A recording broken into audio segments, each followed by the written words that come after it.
क्या कोई safe limit भी होती है शराब को पीने की? क्या डिफरेंस होता है विस्की, रम और बियर में? आखिर होता कैसे है शराब में नशा? कितनी ज्यादा खतरनाक है शराब सेहत के लिए? आओ जानते हैं इन सभी सवालों के जवाब इस वीडियो में।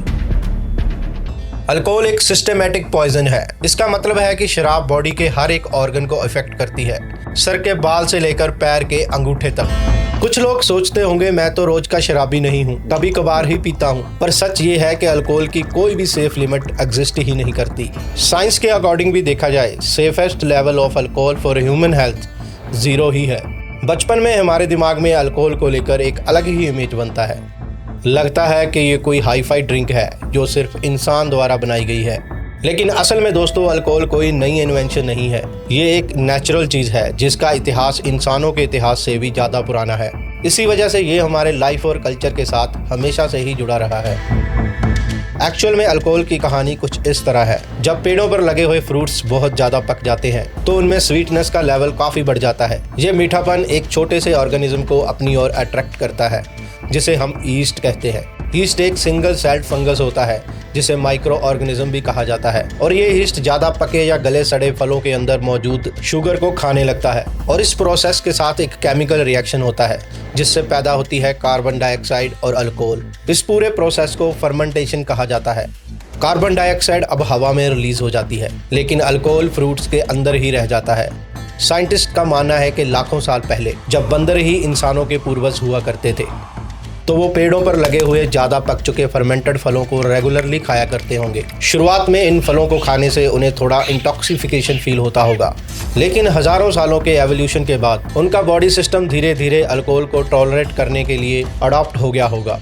यही वजह मानी जाती है कि फर्मेंटेड फलों के लगातार कंजप्शन से ही आज के ह्यूमंस के अंदर अल्कोहल को टॉलरेट करने और उसकी तरफ अट्रैक्ट होने की एबिलिटी डेवलप हुई। इंसानों के आने के बाद ये इमेजिन करना भी बिल्कुल नेचुरल है कि फर्मेंटेशन अब सिर्फ फ्रूट्स तक ही लिमिटेड नहीं रहा होगा, बल्कि कई और नेचुरल तरीकों से भी होता चला गया होगा। एक रिसर्च के दौरान चाइना में 7000 साल पुराने मिट्टी के बर्तन मिले हैं। इन मिट्टी के बर्तनों के अंदर साइंटिस्ट को ग्रेन से बनी हुई फर्मेंटेड ड्रिंक्स के ट्रेसेस मिले हैं, और ये प्रूफ दिखाता है कि इंसान बहुत पहले ही फर्मेंटेड ड्रिंक्स बनाने सीख चुका था। अल्कोहल का सफर सिर्फ एक कोइंसिडेंस नहीं था, बल्कि ये ह्यूमन सिविलाइजेशन के साथ धीरे धीरे डेवलप होता चला गया। सबसे पहली बियर बनाने के लिए इंसान को शायद कोई ज़्यादा मेहनत भी नहीं करनी पड़ी होगी। जब ग्रेन्स को सही टेम्परेचर पर पानी में भिगोकर खुली हवा में छोड़ दिया जाता है तो हवा में मौजूद ईस्ट नेचुरली उनके कॉन्ट्रैक्ट में आ जाता है। जैसे ही ईस्ट रिएक्ट करता है, फर्मेंटेशन शुरू हो जाता है, और इसी नेचुरल और सिंपल प्रोसेस से बन जाती है बियर। हिस्ट्री की सबसे पहली बियर जानबूझकर नहीं, बल्कि गलती से बाहर रखे हुए ग्रेन से अपने आप ही बन गई होगी। ये पूरा प्रोसेस किसी मशीन या फॉर्मूला पर नहीं, बल्कि नेचर के रूल्स पर काम करता है। असल में हर वो एडिबल चीज़, मतलब हर वो खाने वाली चीज़ जिसमें नेचुरली स्वीटनेस मौजूद हो, उसमें फर्मेंटेशन हो सकता है, और हर एक अलग चीज़ से अलग तरह की अल्कोहल नेचुरली डेवलप हो सकती है। जैसे बार्ले के फर्मेंटेशन से बियर तैयार होती है, ग्रेप्स के फर्मेंटेशन से वाइन बनती है, बिल्कुल इसी तरीके से राइस के फर्मेंटेशन से राइस वाइन बनती है। कॉर्न के फर्मेंटेशन से एक पॉपुलर अमेरिकन ड्रिंक चीचा डेवलप होती है। कोकोनट के फर्मेंटेशन से बनती है टॉडी, और एप्पल के फर्मेंटेशन से साइडर तैयार होता है। अलग अलग रॉ मटेरियल से अलग अलग टाइप की अल्कोहल बनती है, इसीलिए हर ड्रिंक में अल्कोहल परसेंटेज भी अलग अलग होती है। एप्पल साइडर में अल्कोहल का लेवल लगभग 4 से 8% होता है। वाइन में अल्कोहल यूजुअली 9 से 15% के बीच में होता है। बियर में ज़्यादातर केसेस में अल्कोहल कंटेंट 4 से 8% के आसपास होता है, और राइस वाइन में अल्कोहल परसेंटेज लगभग 12 से 16% तक पहुंच जाती है।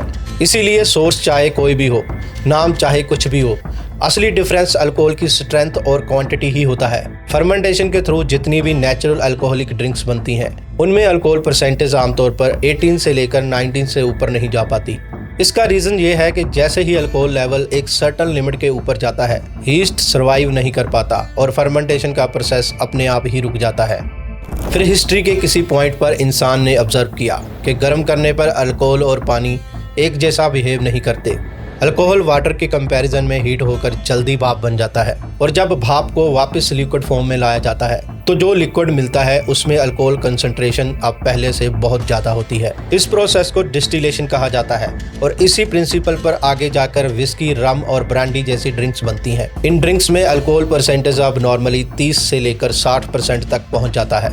बियर से डिस्टिल होकर बनती है विस्की, वाइन से बनती है ब्रांडी, शुगर केन के फर्मेंटेशन और डिस्टिलेशन से बनती है रम, काजू के फ्रूट से बनती है फैनी, आलू से बनती है वोडका और ब्लू अगावे प्लांट से बनती है टकीला। अलग अलग सोर्सेज, अलग अलग प्रोसेस और इसीलिए अलग अलग नाम। लेकिन सच ये है, फॉर्म चाहे कोई भी हो, लेकिन बेस में अल्कोहल ही काम कर रहा होता है। जैसे कि हमने शुरुआत में ही बात की कि शराब का असर सिर के बाल से लेकर पैर के अंगूठे तक होता है। जब हम अल्कोहल को कंज्यूम करते हैं, इसका असली काम शुरू होता है स्मॉल इंटेस्टाइन में। यहीं पर अल्कोहल बहुत तेजी से ब्लड में घुलना शुरू हो जाती है। पेट और स्मॉल इंटेस्टाइन के बीच एक मस्कुलर गेट पाइलोरिक स्फिंक्टर होता है। ये डिसाइड करती है कि खाना कितनी देर में पेट से स्मॉल इंटेस्टाइन में जाएगा। जब पेट खाने से भर जाता है तो कुछ देर के लिए ये मसल बंद हो जाती है ताकि डाइजेशन का कुछ काम पेट में ही हो सके। यही वजह है अगर पेट भरा हो तो अल्कोहल धीरे धीरे ब्लड स्ट्रीम में जाता है, लेकिन अगर खाली पेट शराब पी जाए तो ये गेट खुला ही होता है और अल्कोहल तुरंत ब्लड में घुल जाता है। इसीलिए खाली पेट शराब पीने से नशा बहुत जल्दी चढ़ जाता है। जहरीले केमिकल्स का मेटाबॉलिज्म इंटेस्टाइन में नहीं, पूरे का पूरा लिवर के अंदर ही होता है। इसीलिए लिवर को बॉडी का डिटॉक्स सेंटर भी कहा जाता है। लिवर ही ब्लड से अल्कोहल जैसे जहरीले केमिकल को बाहर निकालने का काम करता है। लिवर में दो तरह के एंजाइम होते हैं जो अल्कोहल को तोड़ते हैं। पहला है ADH, ये अल्कोहल को एसिटाल्डिहाइड में कन्वर्ट करता है। एसिटाल्डिहाइड ही है जो हैंगओवर का कारण बनता है और बॉडी के लिए बहुत ही टॉक्सिक होता है। दूसरा है ALDH, ये एसिटाल्डिहाइड को हार्मलेस एसीटेट में बदल देता है। एसीटेट का बॉडी पर कोई हार्मलेस इफेक्ट नहीं होता और ये आगे चलकर पानी और कार्बन डाइऑक्साइड में ब्रेक हो जाता है। लिवर अल्कोहल को बाहर निकालने का काम एक फिक्स स्पीड से ही कर सकता है। इसका मतलब ये है कि जितनी ज्यादा अल्कोहल ब्लड में जमा होती है उतना ज्यादा नशा होता है। यही ब्लड अल्कोहल कंसंट्रेशन लेवल है जिससे पुलिस डिटेक्ट करती है जब कोई ड्राइवर अल्कोहल चेक करने वाली मशीन में फूंक मारता है। जैसे ही लीवर की अल्कोहल को मेटाबॉलाइज करने की स्पीड दिमाग पर पड़े नशे के असर से ज्यादा हो जाती है, नशा धीरे धीरे उतरने लगता है। लिवर की लगातार अल्कोहल प्रोसेसिंग से ये डैमेज होता रहता है। इस डैमेज की 4 स्टेज होती है। पहली है फैटी लिवर। लिवर में फैट सेल्स जमा हो जाते हैं। अगर इस स्टेज पर अल्कोहल को छोड़ दिया जाए तो लिवर रिकवर हो सकता है, लेकिन अगर नहीं छोड़ी तो अगली स्टेज है हेपेटाइटिस। लिवर स्वेल होने लगता है और दर्द होता है, इन्फ्लेमेशन बढ़ने लगती है। लिवर डैमेज की तीसरी स्टेज है फाइब्रोसिस। इस स्टेज में लिवर पर जख्म बनने लगते हैं। फिर चौथी और लास्ट स्टेज आती है सिरोसिस। इसमें लीवर अपना काम प्रॉपरली काम नहीं कर पाता और कंप्लीट लीवर फेलियर भी हो सकता है। इस स्टेज पर आकर लीवर रिकवर होना इम्पॉसिबल है। अल्कोहल ह्यूमन बॉडी के सिस्टम में 6 से 72 घंटे तक रह सकता है। ब्लड में 12 घंटे, सांस में 12 से 24 घंटे, यूरिन में 12 से 72 घंटे, सलाइवा में 12 घंटे और बालों में तो 90 दिन तक शराब के निशान देखने को मिल सकते हैं। अब सवाल ये उठता है, अगर बॉडी इसे अच्छे से झेल तो लेती है तो फिर प्रॉब्लम क्या है? अल्कोहल का लीवर पर इफेक्ट शॉर्ट टर्म रिलैक्सेशन के लिए टेम्पटिंग हो सकता है, लेकिन लॉन्ग टर्म परिणाम लाइफ के लिए खतरा भी हो सकते हैं। अगर कोई इंसान अल्कोहल को कंटिन्यूसली कंज्यूम करता है तो ब्लड अल्कोहल का सबसे ज्यादा असर उन ऑर्गन्स पर पड़ता है जहां ब्लड फ्लो सबसे ज्यादा होता है। दिल और दिमाग पर सबसे ज्यादा ब्लड फ्लो होता है, इसीलिए शराब का इन दोनों पर बहुत गहरा असर पड़ता है। अल्कोहल से हार्ट मसल वीक हो जाती है और हार्ट बीट इरेगुलर हो सकती है। लॉन्ग टर्म ड्रिंकिंग से high blood pressure, heart diseases, stroke और हार्ट अटैक का रिस्क बढ़ता है। अल्कोहल से किडनी भी डैमेज हो सकती है, दिमाग श्रिंक होना शुरू हो जाता है और न्यूरॉन्स छोटे या मरने लगते हैं। हमारे दिमाग के न्यूरॉन्स लगातार बॉडी को सिग्नल भेजते हैं। ये सिग्नल्स न्यूरोट्रांसमीटर्स के थ्रू ट्रैवल करते हैं। अल्कोहल का सबसे गहरा असर होता है GABA और ग्लूटामेट ट्रांसमीटर पर। GABA ट्रांसमीटर मतलब दिमाग का ब्रेक पेडल। अल्कोहल इसे बढ़ा देता है जिससे दिमाग स्लो हो जाता है, मतलब दिमाग की शक्तियों पर ब्रेक लग जाती है और जिससे शांति और रिलैक्सेशन महसूस होता है। ग्लूटामेट मतलब दिमाग का एस्केलेटर। अल्कोहल इसे कम कर देता है, दिमाग अलर्ट और एक्टिव नहीं रहता। इस कॉम्बिनेशन से न्यूरॉन्स के सिग्नल स्लो हो जाते हैं और ब्रेन की प्रोसेसिंग की स्पीड स्लो हो जाती है और फिर डोपामाइन रिलीज होता है, प्लेजर और रिवार्ड का केमिकल। और साथ ही एक एंडोर्फिन्स नाम का केमिकल रिलीज होता है जो नेचुरल पेन किलर और मूड बूस्टर का काम करता है। इसीलिए शॉर्ट टर्म में अल्कोहल खुशी, शांति और रिलैक्सेशन देता है, लेकिन लॉन्ग टर्म इफेक्ट्स और एडिक्शन हमेशा साथ होते हैं। इसीलिए लंबे समय तक शराब पीने वाले लोग अपने इमोशन पर काबू नहीं रख पाते। अचानक से गुस्सा आने लगता है और चीजें रखकर भूलने लगते हैं। अल्कोहल शॉर्ट टर्म मेमोरी को लॉन्ग टर्म मेमोरी में ट्रांसफर होने से ब्लॉक करता है, जिससे ब्लैकआउट्स और याद ना रहने की प्रॉब्लम बढ़ती है। अब कुछ लोग सोचते हैं बियर और वाइन तो नेचुरल है, इसीलिए हार्ड लिक्वर से सेफ है, लेकिन लिवर के लिए अल्कोहल इथेनॉल ही होता है, मात्रा का फर्क नहीं पड़ता। 1 पॉइंट स्ट्रॉन्ग बियर, 1 गिलास वाइन या 1 peg whisky, ethanol amount same है। असल में कोई भी टाइप की बियर या वाइन बॉडी के लिए कंप्लीटली सेफ नहीं है। अल्कोहल की लत लगना ही इसका सबसे खतरनाक रूप है।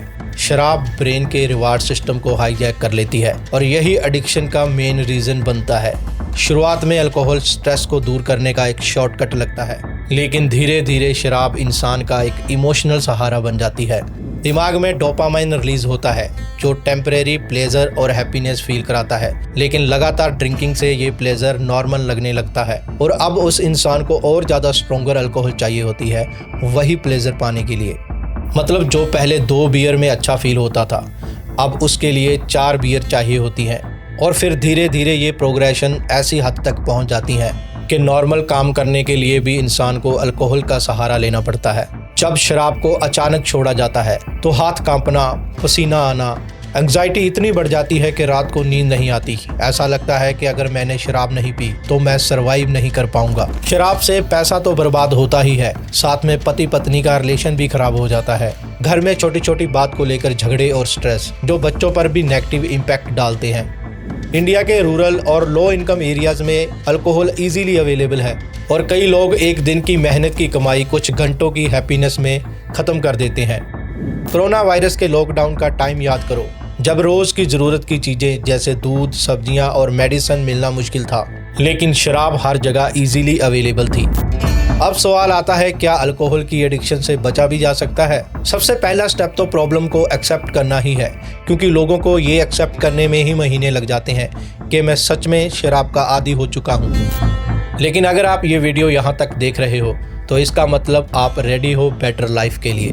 ऐसी चीज़ों को आइडेंटिफाई करो जो ट्रिगर करती हैं ऐसा करने को, जैसे स्ट्रेस, लोनलीनेस या फ्रेंड्स के साथ पार्टी। अगर आप स्ट्रेस को दूर करने के लिए अल्कोहल पी रहे हो तो हेल्दी अल्टरनेटिव्स अडॉप्ट करो, जैसे मेडिटेशन, एक्सरसाइज या नई हॉबीज़ को क्रिएट करो। एकदम शराब को मत छोड़ो, पहले अल्टरनेट डेज पर ले आओ, फिर धीरे धीरे बंद कर दो। इंसान की आदतें कभी ख़त्म नहीं होती, सिर्फ रिप्लेस होती हैं। मान लो अगर आपका अल्कोहल टाइम इवनिंग 8 बजे का है तो उस टाइम अपने आप को किसी प्रोडक्टिव एक्टिविटी में बिजी करो, जैसे जिम, योगा या कोई नए शौक पैदा करो। इससे बचने के लिए सपोर्ट सिस्टम का होना बहुत ज़रूरी है। फ्रेंड्स एंड फैमिली के साथ क्वालिटी टाइम स्पेंड करो जो आपको शराब छोड़ने के लिए मोटिवेट करे। अगर आपके पास सपोर्ट सिस्टम नहीं है तो रिकवरी ग्रुप्स को ज्वाइन करो। स्मॉल विक्ट्रीज को सेलिब्रेट करो, जैसे 1 वीक अल्कोहल फ्री सर्वाइव किया तो अपने आप को ट्रीट करो। मूवी नाइट, आउटिंग या कोई छोटी छोटी सेलिब्रेशंस। अगर एडिक्शन हद से ज़्यादा बढ़ रही है तो साइकाइट्रिस्ट और काउंसलर से मिलना ज़रूरी है। थेरेपी और मेडिटेशन जैसे ऑप्शन भी काफ़ी इफ़ेक्टिव होते हैं।